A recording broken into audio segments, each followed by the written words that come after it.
आपको 4 ऐसी तस्वीरें हम दिखाते हैं जो सुर्खियों में बनी हुई हैं। पहली तस्वीर जरा आप यहाँ पर देखिए, किस तरह के हालात बारिश से पैदा हो रहे हैं ये आपको यहाँ पर देखना चाहिए। मौसम एकदम तबाही वाला यहाँ पर बना हुआ है। नागालैंड के मोन जिले में भारी बारिश हुई है और फ्लैश फ्लड से इस तबाही को अंजाम इस बारिश ने यहाँ पर दिया है। 9 लोगों की मौत की खबर है और 4 लोगों के शव अब तक मिले हैं। 5 लोगों की तलाश की जा रही है।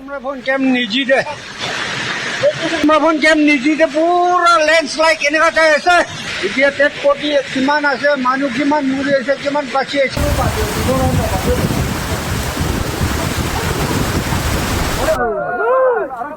तो देश में कई ऐसी जगहें हैं जहां पर जबरदस्त बारिश हो रही है। उसके बाद कैसे हालात हैं हम आपको लगातार दिखा रहे हैं। देखिए आप अखनूर की तस्वीरें जम्मू कश्मीर के, जहां पर जो बारिश हुई है उसके बाद चिनाब नदी पूरे उफान के साथ बह रही है। जल स्तर 29.9 फुट तक पहुंच गया है। प्रशासन ने नदी किनारे रहने वालों के लिए अलर्ट जारी कर दिया है कि आप इस बात का एहतियात रखिए कि पानी का जल स्तर बढ़ रहा है।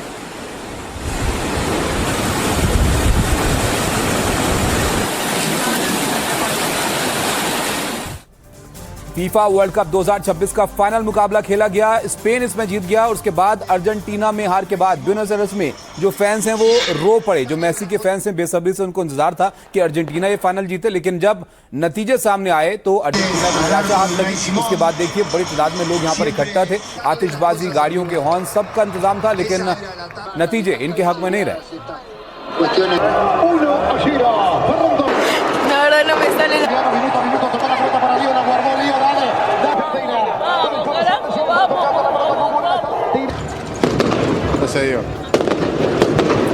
फाइनल हारने वाली देश में किस तरह से फैंस निराश थे वो आपने देख लिया। अब जो स्पेन जीता है वहां जरा देखिए आप। जबरदस्त जश्न स्पेन में लोगों ने मनाया है। वर्ल्ड कप फाइनल में स्पेन ने शानदार जीत दर्ज की है और मैड्रिड में जोरदार सेलिब्रेशन इसको लेकर हुआ। जमकर आतिशबाजी की गई और रात भर जो फैंस हैं वो झूमते रहे।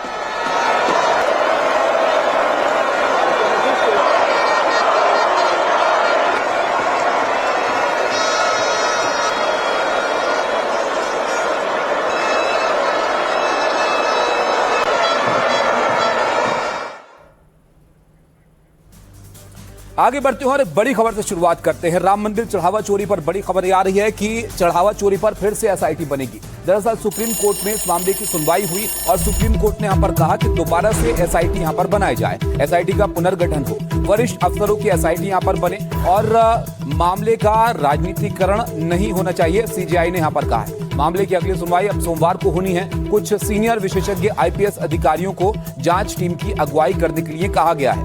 एसजी ने सुप्रीम कोर्ट ने सॉलिसिटर जनरल से यहां पर कहा कि सरकार से निर्देश लेकर आइए। सोमवार को मामले की अगली सुनवाई होगी। सीजेआई ने एसआईटी के पुनर्गठन करने को यहां पर कहा है। इसमें कुछ सीनियर विशेषज्ञ आईपीएस अधिकारियों को जांच टीम की अगुवाई करने के लिए कहा गया है ताकि जांच किसी निर्णायक स्तर पर पहुंचे। सॉलिसिटर जनरल से कहा कि सरकार से निर्देश लेकर आप आइए।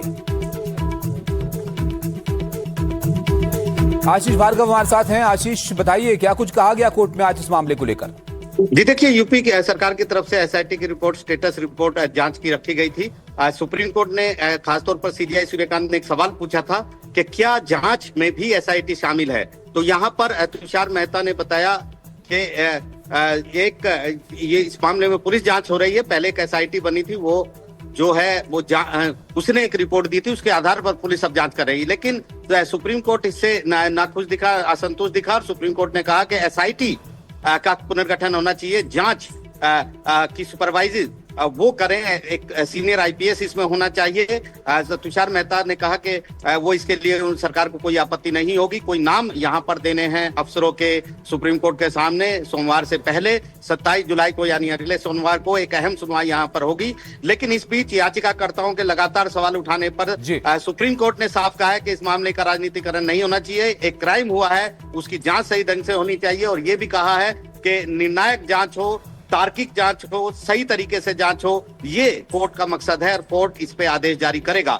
तो एक एसआईटी के पुनर्गठन की मांग है कि एसआईटी जो जांच को सुपरवाइज करे, जांच को सही ढंग से आगे पहुंचाए, ये सुप्रीम कोर्ट ने मंशा जाहिर की है। और इसके बाद सुप्रीम कोर्ट में अब जो रिपोर्ट आएगी उसके आधार पर अगली सुनवाई होगी। यानी निश्चित तौर पर यहाँ पर सारी जांच के पहलू बताए गए हैं। तुषार मेहता ने यह भी कहा कि जांच चल रही है, इसलिए ज्यादा खुलासा नहीं किया जा सकता। 8 लोग गिरफ्तार हुए हैं, जांच सही ढंग से चल रही है और जल्द ही जांच पूरी की जाएगी। लेकिन सुप्रीम कोर्ट ने कहा के वरिष्ठ आईपीएस जरूर होने चाहिए। जो पहले एसआईटी थी उसी की तरह से एसआईटी का गठन हो, जो जांच में भी किसी न किसी तरह से शामिल हो। तो निश्चित तौर पर एक महत्वपूर्ण मामला है और आगे इस पर सुप्रीम कोर्ट की निगरानी रहेगी और अगली जो सुनवाई वो काफी अहम होगी इस मोड़ पर। जी बिल्कुल बिल्कुल, बहुत शुक्रिया आशीष आपका सब जानकारी के लिए। तो अगली सुनवाई यहाँ पर होनी है, नाम जो है वो लाने के लिए कहा है कोर्ट ने। अब देखिए, राम मंदिर चढ़ावा चोरी मामले की जांच अब तेजी से आगे बढ़ रही है और आज सुप्रीम कोर्ट में इससे जुड़ी हुई सुनवाई हुई। और इस बीच दिल्ली पहुंचे हैं राम जन्मभूमि पुलिस क्षेत्र के पूर्व महासचिव चंपत राय। बीएचपी की प्रबंध समिति की बैठक में उन्होंने हिस्सा लिया और बैठक में जाने से पहले अयोध्या में बीजेपी विधायकों से मुलाकात उन्होंने की है। बीजेपी के 5 विधायकों से उनकी मुलाकात हुई। जिला पंचायत अध्यक्ष और मेयर से वो मिले हैं। अयोध्या, रुदौली और गोसाइं के विधायक ने उनसे मुलाकात की है। मिल्कीपुर और बीकापुर के विधायक ने भी उनसे मुलाकात की है।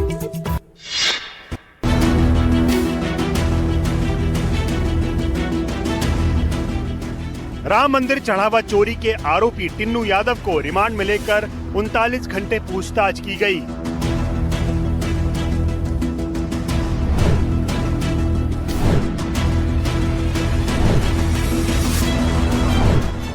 जिसमें बताया जा रहा है कि आरोपियों की निशानदेही पर जो बुलेट मोटरसाइकिल और अर्टिगा कार बरामद हुई है वो मंदिर के चढ़ावे से चुराए गए पैसों से ही खरीदी गई थी।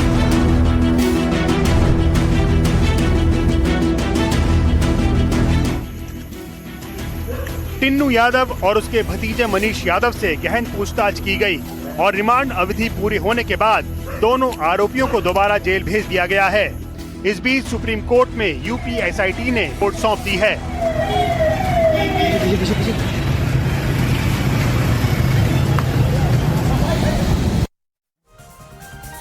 अब देखिए, आप राम मंदिर चढ़ावा चोरी का जो मामला है वो अब सुप्रीम कोर्ट तक पहुंच गया और अब तक इस मामले में क्या अपडेट आए हैं ये जरा आप यहां पर समझ लीजिए। इस पर जो अब तक की जानकारी है वो हम आपको बताते हैं। सुप्रीम कोर्ट में चढ़ावा चोरी पर सुनवाई हुई। सुनवाई के लिए 3 जजों की स्पेशल बेंच यहां पर बनाई गई है और सुप्रीम कोर्ट ने फिर से एसआईटी बनाने को यहां पर कहा है। आज संसद में इस मामले को जो है वो उठाया गया, इसकी गूंज संसद में भी सुनाई दी। कांग्रेस ने इस पर चर्चा की मांग यहां पर रख दी है और चर्चा की मांग को लेकर यहां पर कार्य स्थगन प्रस्ताव कांग्रेस की तरफ से यहां पर दिया गया है। तो संसद में भी यह मामला उठाया जा रहा है, सुप्रीम कोर्ट में भी इस मामले को लेकर चर्चा हो रही है। अगली सुनवाई सुप्रीम कोर्ट ने यहां पर इस पर मामले में करनी और एसआईटी के पुनर्गठन की बात वहां पर कही गई। अब आप देखिए यहां पर कि इस मामले में क्या यहां पर निकल कर आता है, लेकिन ये बड़ा एक मुद्दा यहां पर बना हुआ है जिस पर सियासत भी हो रही है और जांच भी एक तरफ हो रही है, दूसरी तरफ अब सुप्रीम कोर्ट में भी ये मामला है। आगे बढ़ते हैं और आपको दिखाते हैं अब 4 बजे की 4 बड़ी खबरें।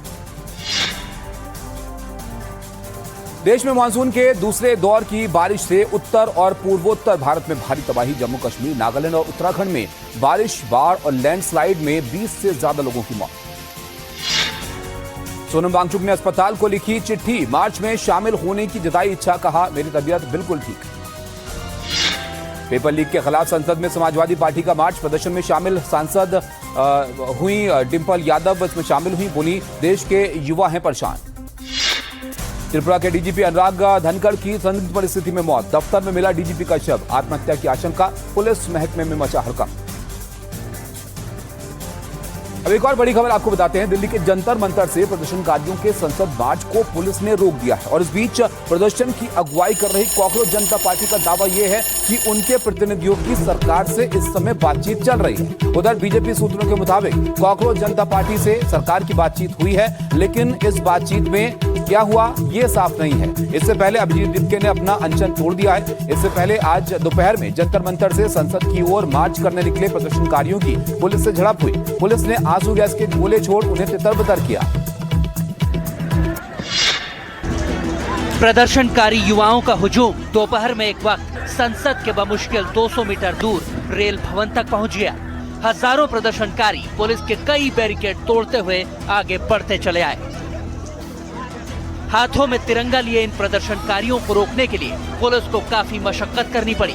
झड़प में कई प्रदर्शनकारी भी घायल हुए और पुलिस वाले भी।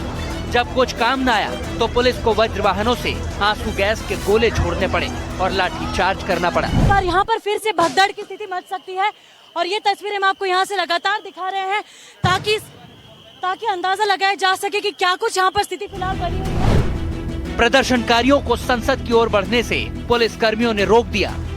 एक नहीं कई सारे टीयर गैस शॉट्स यहाँ पर फायर किए जा रहे हैं लगातार, क्योंकि हम देख सकते हैं किस तरह से भीड़ इस इलाके में आ रही है, भीड़ बढ़ती जा रही है।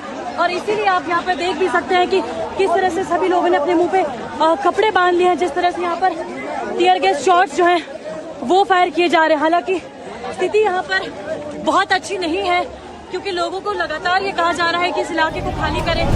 कुछ देर बाद पुलिस ने प्रदर्शनकारियों को वहां से खदेड़ दिया। कई प्रदर्शनकारियों को हिरासत में लेकर पुलिस बसों में बैठाकर वहां से ले गई। और ये बैरिकेडिंग को क्रॉस करते हुए इस तरफ गए आगे की तरफ। तमाम बैरिकेड्स आगे के आपको टूटे हुए नजर आएंगे। जो संसद मार्च था उसमें लाठीचार्ज हुआ है। उधर जंतर मंतर पर लगातार प्रदर्शनकारियों की भीड़ जुट रही है। संसद में विपक्ष ने मुद्दा उठाया तो जंतर मंतर पर कांग्रेस जनता पार्टी के अध्यक्ष अभिजीत दीपके और बाकी युवाओं ने अपना अनशन खत्म करने का फैसला कर दिया। जंतर मंतर पर जारी विरोध प्रदर्शन के बीच कांग्रेस जनता पार्टी के अध्यक्ष अभिजीत दीपके ने अनशन खत्म करने का ऐलान किया। सोनम वांगचुक की पत्नी गीतांजलि आगमो ने दीपक को अनशन तोड़ने के लिए मनाया। इट्स वेरी अनफॉर्चुनेट कि एक अच्छे मुद्दे के ऊपर बात करने के लिए, जो कि यूथ का भविष्य है, एजुकेशन के मुद्दे के बात करने के लिए इस कंट्री में इतना बड़ा प्रोटेस्ट करना पड़ता है। इससे पहले विपक्ष के नेताओं, सिविल सोसाइटी सदस्यों और कई जानी मानी हस्तियों की अपील पर आयशा के 3 कार्यकर्ताओं नेहा, मनीष और आमीन ने 23 दिन बाद अपना अनशन तोड़ दिया। विपक्ष के नेताओं ने युवाओं को आश्वासन दिया कि उनकी मांगे संसद के मानसून सत्र में उठाया जाएगा। उधर सफदरगंज अस्पताल में दाखिल सामाजिक कार्यकर्ता सोनम वांगचुक का अनशन जारी है। सोनम वांगचुक के हाथ से अस्पताल प्रशासन को लिखे पत्र में कहा गया कि उनकी तबीयत ठीक है, इसलिए वो चाहते हैं उन्हें अस्पताल से छुट्टी दे दी जाए ताकि वो संसद तक हो रहे इस मार्च में शामिल हो पाए। इससे पहले जंतर मंतर पर लगातार प्रदर्शनकारियों का हुजूम डटा रहा और प्रदर्शनकारी संसद की ओर यहां पर जाना चाहते थे, लेकिन पुलिस ने उन्हें जंतर मंतर से बाहर नहीं निकलने दिया। पुलिस और प्रदर्शनकारियों के बीच धक्का मुक्की होती रही। दिल्ली के जंतर मंतर पर सोमवार को युवाओं का हुजूम। पेपर लीक मामले को लेकर शिक्षा मंत्री धर्मेंद्र प्रधान के इस्तीफे की मांग को लेकर युवाओं ने संसद मार्च का ऐलान किया। आज से ही संसद का हंगामेदार मानसून सत्र शुरू हुआ है। इसे देखते हुए संसद के आसपास के पूरे इलाके में निषेधाज्ञा लागू थी। 5 से ज्यादा लोगों के जुटने पर पाबंदी लगा दी गई थी। इसके बावजूद उधर जंतर मंतर पर युवाओं की भीड़। इसके बाद चलो संसद मार्च के तहत उन्होंने संसद की ओर बढ़ने की कोशिश की, लेकिन भारी तादाद में तैनात सुरक्षा बल उन्हें रोकते रहे। इस दौरान कई युवक घायल भी हुए।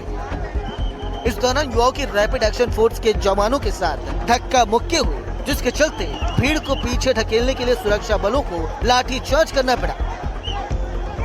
युवाओं की भीड़ जब आगे नहीं बढ़ पाए तो उन्होंने जंतर मंतर पर तिरंगे झंडे के साथ नारेबाजी और तेज कर दी। इस दौरान जंतर मंतर पर कुछ युवाओं की तबीयत भी खराब होती नजर आई।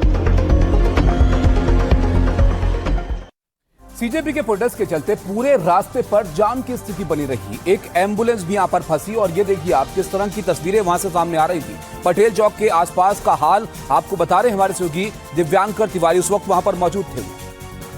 कांग्रेस जनता पार्टी का जो प्रदर्शन जंतर मंतर पर चल रहा था वो किस तरह से फिलहाल अशोका रोड पर है, ये तस्वीरें हम आपको दिखा रहे हैं। यहाँ पर आप देख पाएंगे आरएएफ की जो टुकड़ी है वो आपको तैनात नजर आएगी और इसके साथ साथ बड़ी संख्या में जो प्रदर्शनकारी हैं वो यहाँ पर तालियां बजाते हुए और इनके सामने प्रदर्शन करते हुए नजर आएंगे। और ये पूरा जो रास्ता है वो सामने आगे पटेल चौक की तरफ जाता है, लेकिन ये रास्ता पूरी तरह से फिलहाल बंद है। और ये जो पूरा गोल चक्कर है यहाँ पर आप देख पाएंगे दिल्ली पुलिस के साथ साथ आरएएफ की जो टुकड़ी है उसकी तैनाती है और एम्बुलेंस जो है वो भी यहाँ पर बीच में फंसी हुई है। तो कुछ इस तरह की फिलहाल स्थिति अशोका रोड और इलेक्शन कमीशन के आसपास वाला जो रास्ता है वहां पर बनी हुई है। ये एम्बुलेंस जो है वो भी यहाँ पर जिस तरह से पूरा जो रास्ता है, जो ये गोल चक्कर है, पूरा ट्रैफिक जाम में फंसा हुआ नजर आएगा। जो गाड़ियां हैं वो यहाँ पर फंसी हुई है, बड़ी संख्या में जो सुरक्षा कर्मी है वो तैनात है। और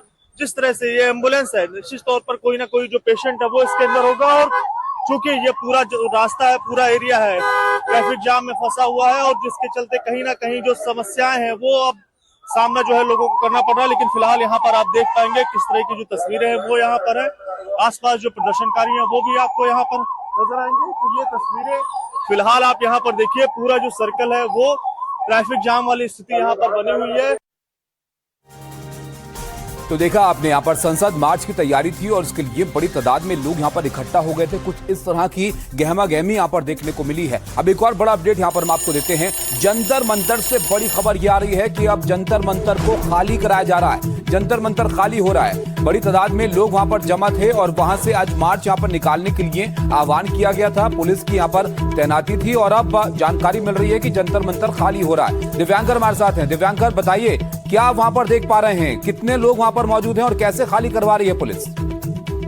जी बिल्कुल, देखिए दिल्ली पुलिस के जो अधिकारी हैं वो यहाँ पर सिविल ड्रेस में पहुंचे हुए हैं और तमाम जो आरएएफ की टुकड़ी है वो भी यहाँ पर मौजूद है और उन सबकी मौजूदगी के बीच यहाँ पर जो स्टेज बना हुआ है वो हिस्सा छोड़कर बाकी जो सभी सामान जिसका इस्तेमाल प्रदर्शनकारियों की तरफ से किया जा रहा था, चाहे वो छोटा सा स्टेज और दूसरा बनाया गया हो, यहाँ पर तमाम हमने देखा कि बीते एक महीने में जो विपक्षी दल के नेता हैं या फिर जो बड़ी संख्या में प्रदर्शनकारी हैं वो यहाँ पर पहुंच रहे थे। तो एक तरह से पूरा जो एरिया है वो हटाने की जो कवायद है वो दिल्ली पुलिस के साथ साथ जो आरएएफ की टुकड़ी है उनकी मदद ली जा रही है। तमाम जो सुरक्षा कर्मी है उन्हें सिविल ड्रेस में यहाँ पर तैनात किया गया और उन सबकी मौजूदगी में, क्योंकि जिस तरह से संसद मार्च दोपहर में शुरू हुआ कॉकरोच जनता पार्टी के फाउंडर अभिजीत दीपके की अगुवाई में और उसके बाद जो जंतर मंतर वाला एरिया था जहाँ पर प्रदर्शन बीते एक महीने से चल रहा था और जब प्रदर्शन बीते 20 जून को शुरू हुआ था तो उस दौरान भी तय समय के बावजूद जो प्रदर्शनकारी है वो यहाँ पर डटे हुए थे और लगातार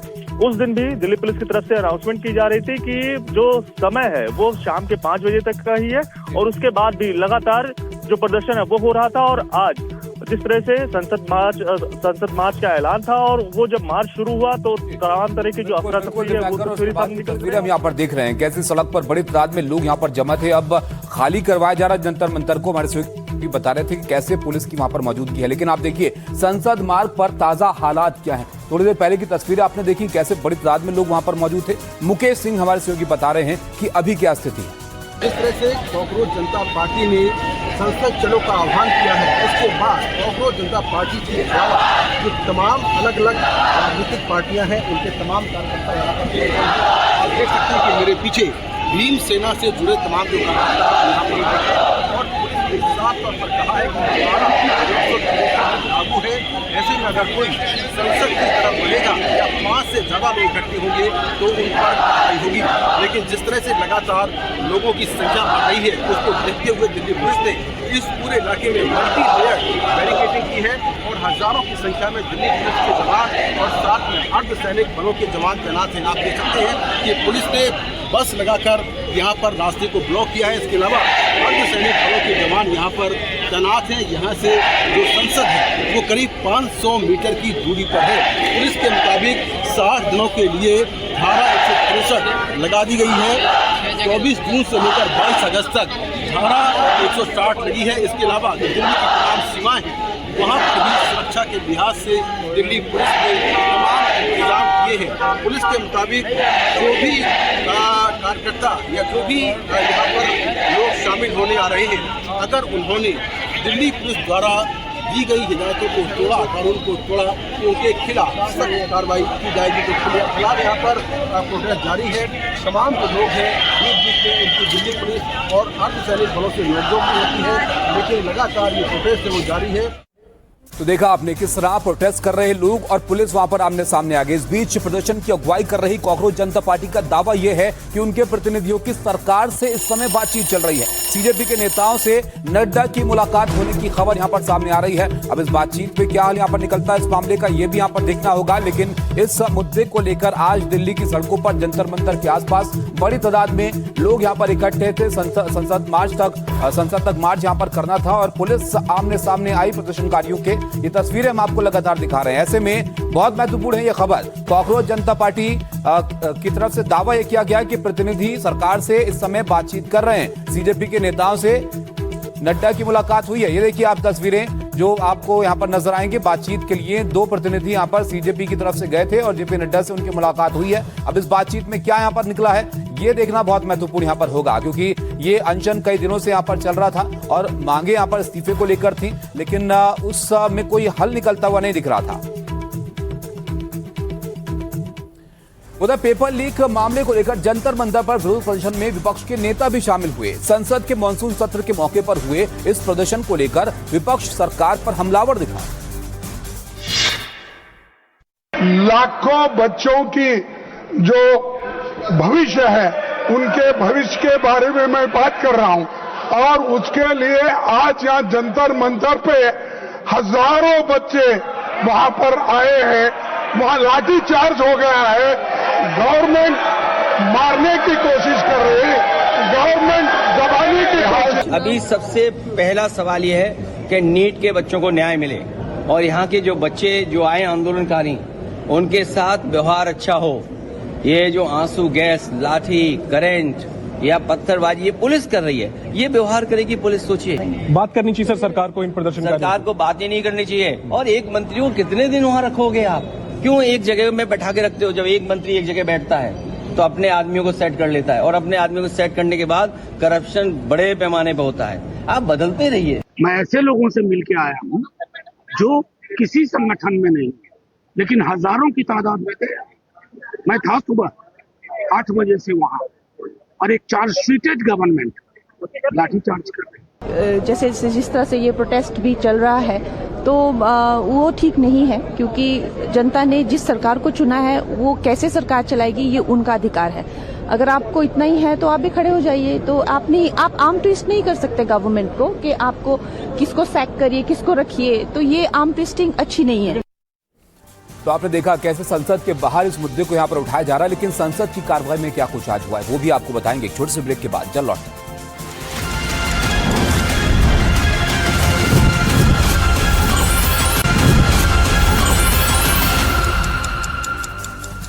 त्रिपुरा से एक बड़ी खबर आपको बताते हैं। त्रिपुरा के सबसे बड़े पुलिस अधिकारी की संदिग्ध मौत हो गई है। डीजीपी अनुराग धनखड़ की मौत की खबर सामने आ रही है। डीजीपी अपने दफ्तर में मृत पाए गए। सुसाइड की आशंका यहां पर जताई गई है। यूपी के बागपत के रहने वाले थे डीजीपी और इनको लेकर ये हैरान करने वाली खबर यहां से सामने आई। दफ्तर में मृत पाए गए हैं अनुराग आईपीएस अनुराग धनखड़ और इसके बाद अब कई तरह के सवाल यहां पर इनकी मौत को लेकर खड़े हो रहे हैं। मनोज्ञा हमारे साथ हैं। मनोज्ञा, बताइए जरा क्या जानकारी निकल कर आ रही है? क्या कोई दिक्कत थी? क्या वजह यहाँ पर पुलिस अभी देख रही है शुरुआती जांच में? देखिए, शुरुआती जांच में अभी तक कारणों का पता नहीं चल पाया है, लेकिन ये बात साफ है कि आत्महत्या है। और उसके साथ साथ पुलिस अब ये जानकारी करने की कोशिश कर रही है कि आखिरकार ऐसा क्या हुआ, क्या परिस्थितियां थी, क्या घर को लेकर कोई समस्या थी या फिर परिवार या फिर दफ्तर। अब इन सब बातों के बीच में खुद मुख्यमंत्री उनके दफ्तर गए थे। उसके बाद अस्पताल में भर्ती कराने ले जाने तक उन्हें ब्रॉड डेड बताया गया था। पर संदिग्ध परिस्थितियों में जो ये पूरी घटना हुई है, इसने पूरे पुलिस महकमे में भी एक शोक की लहर और उसके साथ साथ सबको शॉक में छोड़ दिया है कि आखिरकार इस तरह का हुआ कैसे। 1994 के बैच के आईपीएस काडर के अधिकारी रहे हैं, त्रिपुरा काडर के अधिकारी रहे हैं अनुराग धनखड़, और जिस तरह से उन्होंने अपना काम और कार्यकाल किया है वो बहुत ही सराहनीय रहा। पर इस तरह की परिस्थितियों में मौत हो जाना अपने आप में संवेदनशील है। बहुत शुक्रिया मनोज्ञा आपका सब जानकारी के लिए। अब देखिए जांच यहाँ पर आगे बढ़ेगी तो और ये क्या इसके पीछे वजह थी ये और स्पष्ट यहाँ पर हो पाएगा। लेकिन दफ्तर में त्रिपुरा के डीजीपी का मृत पाए जाना ये सबको यहाँ पर हैरान करने वाली खबर है। आगे बढ़ते और अब बात अमेरिका और ईरान की करते हैं। अमेरिका और ईरान के बीच देखिए क्या चल रहा है। यहाँ पर 9वें दिन लगातार हमले हुए हैं ईरान पर। ईरान के 5 अहम सैन्य ठिकानों पर एयर स्ट्राइक अमेरिका ने यहाँ पर की है। ईरान ने जवाबी हमले यहाँ पर किए हैं, उसका दावा ईरान कर रहा है। ईरान के मुताबिक कुवैत और जॉर्डन में अमेरिकी ठिकानों को टारगेट किया गया है। तो तबाही की तस्वीरें अब मिडिल ईस्ट से लगातार सामने आ रही हैं। 9 दिन हो गए हैं इस तनाव में और कोई फिलहाल हल निकलता हुआ नजर नहीं आ रहा है। घड़ी में चौतरफा विनाश की आग भड़कने लगी। डोनाल्ड ट्रंप के आदेश पर सेंट्रल कमांड ने लगातार 9वीं रात को ईरान पर भयानक हमला किया। यह अमेरिका की रेगुलर स्ट्राइक नहीं थी। इंटेलिजेंस इनपुट के आधार पर ईरान के 5 सबसे घातक सैन्य अड्डों को निशाना बनाया गया। Military command centre, air defence system, control, surveillance, missile और ड्रोन लॉन्च पैड और उसके कम्युनिकेशन नेटवर्क को बड़ा नुकसान पहुंचाने का दावा है। इस हमले का मकसद ईरान की उस ताकत को खत्म करना है जिससे होर्मुज़ में उसका सिक्का चलता है। अमेरिकी हमले के बाद ईरान के तबरीज मिसाइल फील्ड में आग लगने की खबर है। लोकल रिपोर्ट्स के मुताबिक अमेरिकी हमले के बाद आग भड़की इस मिसाइल फील्ड को IRGC के एयर स्पेस फोर्स चलाती है। अमेरिकी मिसाइलों के निशाने पर सिर्फ सैन्य ठिकाना नहीं बल्कि पब्लिक इंफ्रास्ट्रक्चर भी, जिसका इस्तेमाल करोड़ों लोग करते हैं। अमेरिका और ईरान जंग के चलते खाड़ी देश भी हाई अलर्ट पर हैं और इसी बीच ईरान ने इराक में ऐसा हमला किया जिससे वॉशिंगटन आग बबूला हो चुका है।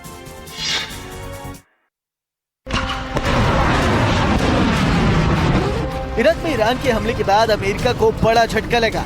उत्तरी इराक में बिना फटे ईरानी ड्रोन को नष्ट करने का दौरान एक अमेरिकी सैनिक की मौत हो गई और एक अमेरिकी सैनिक घायल हो गया। ईरानी जंग में अब तक 17 अमेरिकी सैनिकों की मौत हो चुकी है।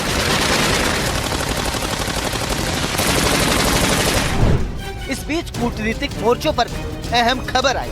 अमेरिकी विदेश मंत्री मार्को रूबियो ने कहा कि अमेरिका ईरान के साथ बातचीत के रास्ते बंद नहीं कर रहा, लेकिन कूटनीति वास्तविक होनी चाहिए। Hormuz would be open, that they would no longer attack shipping, and instead of doing that, they attacked 3 ships.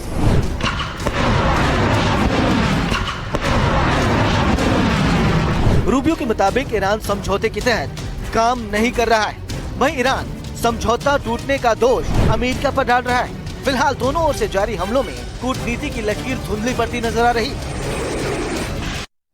America और ईरान की तनातनी ने सारे क्षेत्रीय समीकरण तहस नहस कर दिए हैं। समझौता चूर चूर हो चुका है और ईरान ने ऑपरेशन नस्र 2 का बिगुल फूंकते हुए विध्वंसक प्रहार करने शुरू कर दिए।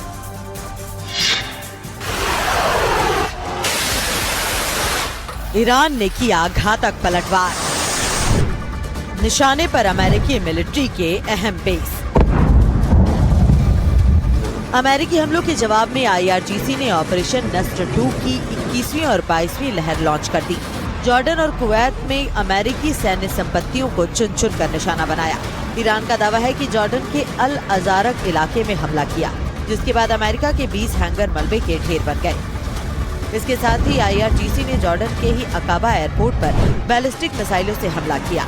दावे के मुताबिक इस हमले में अमेरिका के बेहद कीमती C-17 स्ट्रेटेजिक ट्रांसपोर्ट एयरक्राफ्ट और P-8 command and control aircraft को भारी नुकसान पहुंचा। हमलों का सिलसिला जॉर्डन से आगे बढ़कर कुवैत तक भी पहुंचा। प्रेस टीवी के मुताबिक यहां अमेरिका के अर्ली वार्निंग रडार सिस्टम को निस्तानाबूद कर दिया गया। इसके साथ ही बेस पर मौजूद MQ-9 ड्रोन शेल्टर भी सीधे निशाने पर आए। के बेहद अहम खाड़ द्वीप को लेकर घमासान लगातार यहाँ पर जारी है। अमेरिकी सेना की नजरें रणनीतिक रूप से बहुत अहम इस द्वीप पर है। वहीं अब ईरान के विदेश मंत्रालय के प्रवक्ता इस्माइल बगाई ने अमेरिका को कड़ी चेतावनी दे दी है। उन्होंने साफ यहाँ पर कहा कि खाड़ द्वीप पर कब्जे की कोशिश हुई तो अमेरिकी सैनिक जिंदा नहीं लौटेंगे।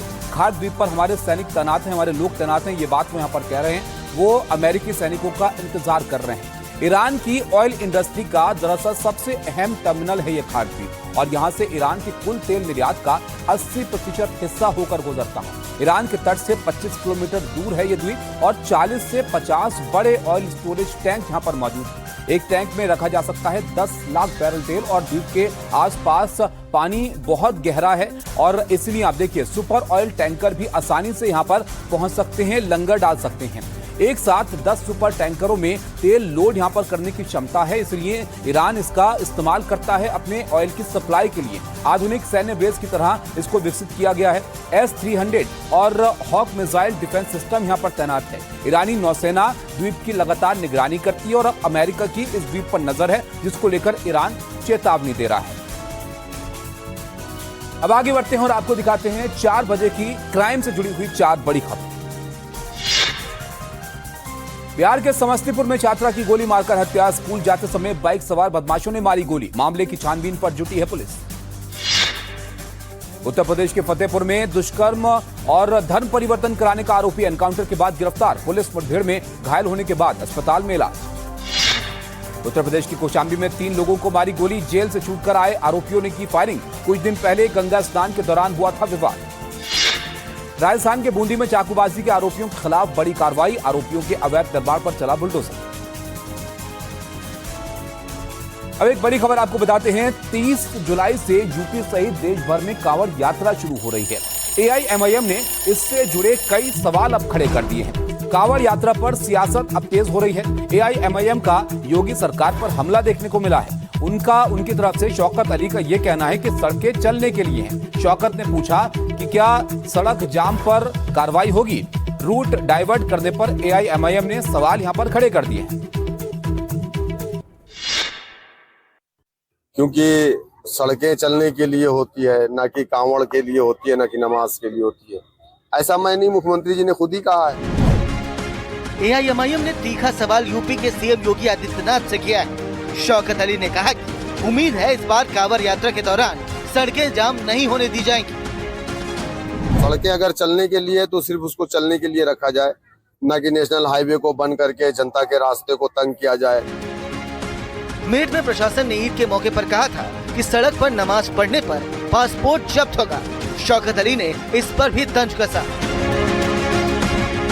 अगर जो जाम करने की कोशिश करेगा तो मुझे ये भी इस बात का भी यकीन है कि उसका पासपोर्ट जब्त किया जाएगा, उसके ऊपर मुकदमे किए जाएंगे। इस बीच कांवड़ यात्रा को लेकर सूबे के सीएम लगातार बैठकें कर रहे हैं। यात्रा को सुचारू रूप से रखने के लिए मंत्रियों को लगाया गया है। यूपी से होकर गुजरने वाली कांवड़ रूट पर हर तरह की सुविधाएं दी जा रही हैं। तो देखा आपने किस तरह से अब सियासत इस मामले को लेकर हो रही है। AIMIM के सवालों के बीच मेरठ में आज वेस्ट यूपी में कांवड़ की तैयारियों को लेकर अहम समीक्षा बैठक हुई, जिसमें मुख्य सचिव और DGP भी शामिल हुए। अब आपको दिखाते हैं कि उत्तर प्रदेश में कांवड़ यात्रा को लेकर क्या क्या तैयारियां की गई। यूपी में यात्रा को लेकर रूट डाइवर्जन प्लान बनाया गया है। 30 जुलाई से भारी वाहनों पर प्रतिबंध यहां पर लगाया गया है और ये प्रतिबंध बागपत में दिल्ली सहारनपुर हाईवे पर लगेगा। बागपत मेरठ नेशनल हाईवे पर प्रतिबंध लागू रहेगा और 6 अगस्त से छोटे वाहनों को भी यहां पर रोका जाएगा। यात्रा के दौरान मीट की दुकानें बंद रहेंगी और दुकानें खोलने पर कार्रवाई की चेतावनी भी यहां पर दी गई है। कांवड़ मार्गों पर सड़क मरम्मत का काम लगातार जारी है और जगह जगह पर स्ट्रीट लाइट यहां पर लगाई जा रही हैं। तो इस तरह से तैयारियां यहां पर की जा रही हैं। उधर विश्व युवा कौशल दिवस पर मुख्यमंत्री योगी आदित्यनाथ ने प्रदेशवासियों के लिए एक पाती लिखी है। मुख्यमंत्री ने क्या इस पाती में लिखा है, ये हम आपको यहां पर बताते हैं। देखिए, उन्होंने यहां पर लिखा कि कौशल से विकसित उत्तर प्रदेश बनेगा और इससे $1 ट्रिलियन अर्थव्यवस्था का रास्ता साफ होगा। कर्म और कौशल सनातन संस्कृति की पहचान है। 9 वर्षों में यूपी को कौशल प्रदेश के रूप में स्थापित किया गया है। कौशल सेतु और कौशल सारथी का शुभारंभ हुआ है और IT, इलेक्ट्रॉनिक्स और AI हब के रूप में ये पहचान बना रहा है। ODOP योजना से पारंपरिक हुनर को वैश्विक पहचान यहां पर मिल रही है। टेक युवा, समर्थ युवा पहल से जुड़ रहे हैं युवा और प्रोजेक्ट प्रवीण के तहत मुफ्त व्यावसायिक प्रशिक्षण कौशल नौकरी नहीं और नौकरी देने वाला भी यहां पर बनाएगा। MSME सेक्टर से करीब 4 करोड़ युवाओं को रोजगार मिल रहा है। कौशल निर्भरता, आत्मनिर्भरता, स्वाभिमान और विकसित यूपी की पूंजी है। ये बात उन्होंने अपनी इस पाती में यहां पर लिखी है। आगे बढ़ते हैं और आपको दिखाते हैं 4 बजे की मनोरंजन जगत से जुड़ी हुई 4 बड़ी खबरें। मुंबई में एक इवेंट के दौरान सलमान खान काफी दुबले और कमजोर दिखे, जिसके बाद उनके फैंस उनकी सेहत को लेकर चिंतित दिखे। अब रविवार रात सलमान खान ने फैंस के साथ अपनी फिट तस्वीरें साझा करते हुए पोस्ट साझा कर लिखा, आप लोगों की तबीयत कैसी है। तमिलनाडु के जननायक और दक्षिण के सुपरस्टार थलपति विजय की आखिरी फिल्म जननायक ने एडवांस बुकिंग में करोड़ों कमा लिए हैं। सैकनिक के मुताबिक फिल्म ने ब्लॉक सीट्स के साथ 10.5 करोड़ रुपए की कमाई कर ली है, जबकि फिल्म के रिलीज को अभी 3 दिन बाकी है। अजय देवगन की मल्टी स्टार फिल्म धमाल 4 कई बड़ी फिल्मों के बीच बॉक्स ऑफिस पर धमाल मचा रही है। फिल्म ने 10वें दिन बम्पर कमाई कर करीब 13 करोड़ रुपए का कलेक्शन किया, जिसके साथ ही फिल्म का world wide gross collection 169 crore रुपए के पार पहुंच गया।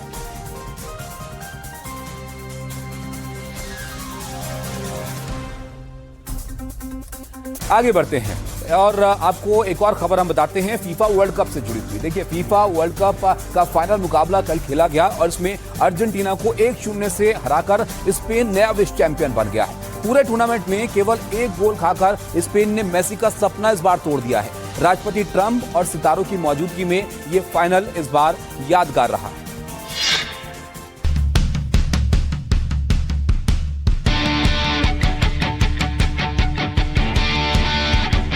न्यूयॉर्क के न्यू जर्सी स्टेडियम में खेले गए फाइनल के पहले हाफ में कोई भी टीम गोल नहीं कर सकी। बॉल पोजीशन को हथियार बनाकर खेल रही स्पेन की टीम का पलड़ा पहले हाफ में जरूर थोड़ा भारी दिखा। लामिन यामाल भी अपने हुनर का कमाल दिखाते रहे। फाइनल में स्पेन का कंट्रोल अर्जेंटीना से कहीं ज्यादा दिखा। स्पेन ने पूरे मैच में 68% बॉल पोजीशन और 90% एक्यूरेट पास के साथ गेम पर नियंत्रण बनाए रखा। स्पेन ने पूरे मैच में 11 शॉट टारगेट पर दागी, जबकि अर्जेंटीना की टीम टारगेट पर कोई शॉट नहीं ले सकी। 93 मिनट में आखिरकार Enzo Fernandez Spanish Saint back पाउ कुबासी के साथ फाउल करते पकड़े गए। उन्हें दूसरा येलो कार्ड मिला और उन्हें मैदान से बाहर जाना पड़ा।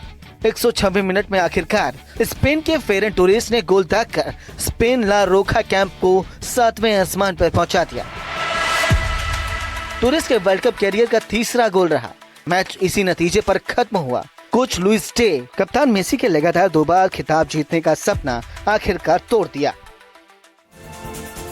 फीफा वर्ल्ड कप 2026 में स्पेन के midfielder Rodri, goalkeeper Unai Simon और डिफेंडर पाउ कुबार्सी सबसे बड़े अवार्ड्स उन्होंने जीते, जबकि फ्रांस के कप्तान किलियन एम्बापे ने 10 गोल करके इस बार गोल्डन बूट का खिताब अपने नाम कर लिया।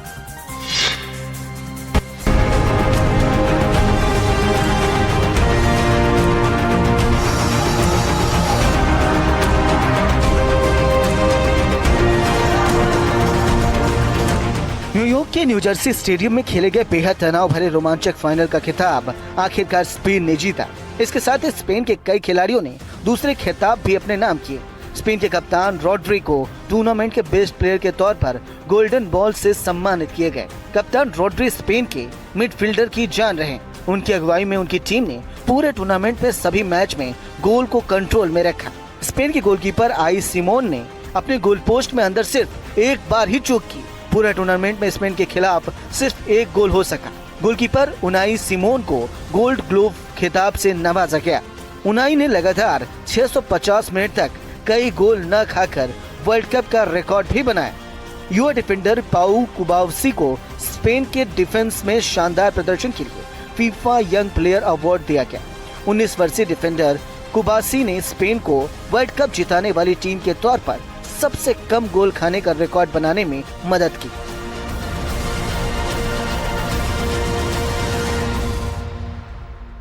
आगे बढ़ते और अब आपको दिखाते हैं मौसम के प्रकोप से जुड़ी खबरें। भारत हो या दुनिया के दूसरे कई देश, कुदरत अपना रौद्र रूप दिखा रही है। ये तस्वीरें जरा आप देखिए, खौफ पैदा कर देने वाली तस्वीरें हैं। यूरोप का रोमानिया इस वक्त पानी के सैलाब में डूबा हुआ है। हालात इतने भयानक हैं कि सड़क और दरिया का फर्क मिट चुका है। यहाँ पर जो सामने आ रहा है, पानी उसे तिनके की तरह बहाकर अपने साथ ले जा रहा है।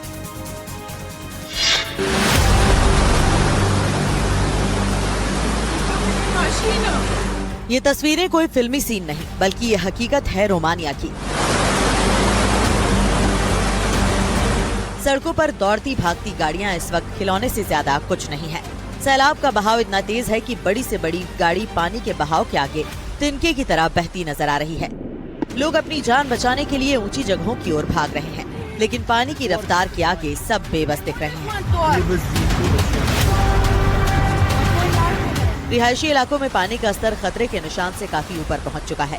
सड़कों ने नदी का रूप ले लिया है और चारों तरफ अफरा तफरी का माहौल है। प्रशासन और बचाव दल की टीमें हालात को काबू करने की कोशिश तो कर रही हैं, लेकिन कुदरत के इस प्रचंड तांडव के आगे फिलहाल हर कोशिश कमजोर साबित हो रही है। तस्वीरें रोंगटे खड़े करने वाली हैं। प्रशासन ने लोगों को घरों के अंदर रहने और ऊंचे स्थानों पर जाने की सलाह दी है। एक बड़ी खबर आपको यहां पर देते हैं। प्रदर्शन पर जेपी नड्डा ने एक बयान दिया है। कॉकरोच जनता पार्टी के सदस्यों से उनकी मुलाकात हुई थी और इस पर प्रतिक्रिया उनकी तरफ से आई है। जेपी नड्डा ने ट्वीट करके जानकारी दी है। सुबह 11:50 से बातचीत जारी है।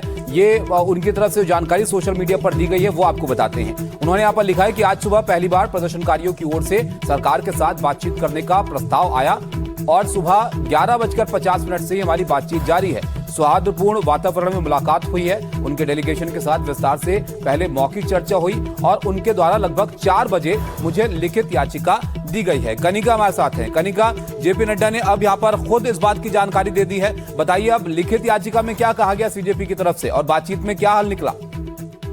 देखिए, बिल्कुल जिस तरह से जेपी नड्डा ने खुद जो है सौरभ दास से मुलाकात की है और उन्होंने मुलाकात के बाद जो है तस्वीर को साझा किया है और साफ तौर पे जो चिट्ठी दी गई है जेपी नड्डा को, उसमें तमाम उन बातों का जिक्र किया गया कि किस तरह से उन्होंने अपने प्रोटेस्ट की शुरुआत की थी। उसके अलावा उन्होंने अपनी चिट्ठी में यह भी मेंशन किया हुआ है कि धर्मेंद्र प्रधान जो कि देश के एजुकेशन मिनिस्टर हैं, उन्होंने किस तरह से उनके इस्तीफे की मांग की है। जिस लेटर को सौरभ दास ने जेपी नड्डा को सौंपा है उसमें बड़ी बातें रखी गई है, जिसमें नीट पेपर एग्जाम लीक की बात रखी गई है। इसके अलावा जो सीबीएसई 12th में पेपर चेकिंग का प्रॉब्लम हुआ था, गड़बड़ी हुई थी, उसको लेकर भी उन्होंने अपने लेटर में उस बात को मेंशन किया। यानी कि जिस मांग को लेकर लगातार कॉकरोच जनता पार्टी पिछले 21 दिनों से प्रोटेस्ट कर रहे थे, उस तमाम जानकारी को उन्होंने जेपी नड्डा के सामने रखा है और वो चिट्ठी जो है वो जेपी नड्डा को सौंपी है। इसके अलावा सौरभ दास की जो मुलाकात हुई है वो जेपी नड्डा के साथ जो है करीबन 10 से 15 मिनट की रही, जिसमें तमाम तरह की बातों पर चर्चाएं की गई है। इसके अलावा जो है कॉकरोच जनता पार्टी